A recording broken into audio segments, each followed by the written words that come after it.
आगे बढ़ते खबरों में बता दें कि देश में दीपावली का त्योहार मनाया जा रहा है। उत्तराखंड के सीएम धामी ने पौड़ी में सेना के जवानों के बीच जाकर दिवाली मनाई और जवानों को मिठाई खिलाकर शुभकामनाएं भी दी।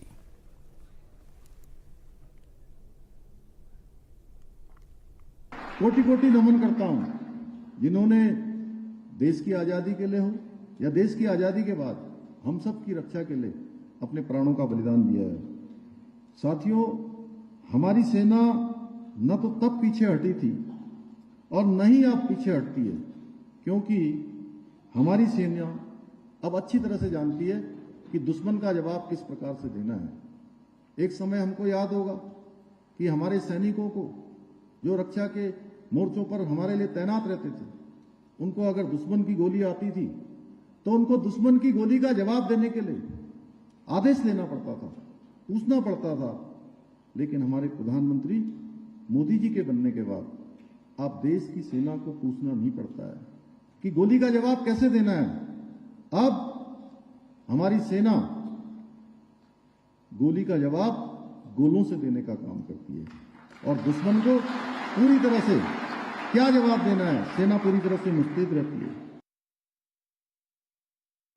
इतना ही नहीं, अब हमारे प्रधानमंत्री जी के कुशल नेतृत्व में देश की रक्षा सुनिश्चित करने के उद्देश्य से हमारी सेना आवश्यकता पड़ने पर दुश्मन को उसके घर में जाकर जवाब देने का भी मादा रखती है। और हमने देखा सर्जिकल स्ट्राइक एक हमारे सामने बहुत बड़ा इसका उदाहरण है।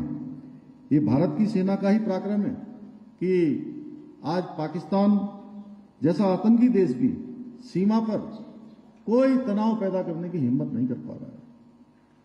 अभी मैं जम्मू कश्मीर गया था पिछले दिनों, जुलाई माह में हमारे 5 वीर बहादुरों ने देश की रक्षा के लिए अपने प्राणों का सर्वोच्च बलिदान वहां दिया था।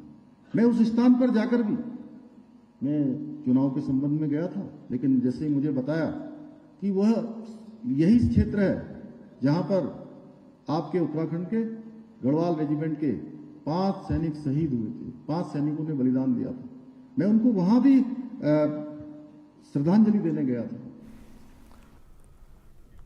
तो वहीं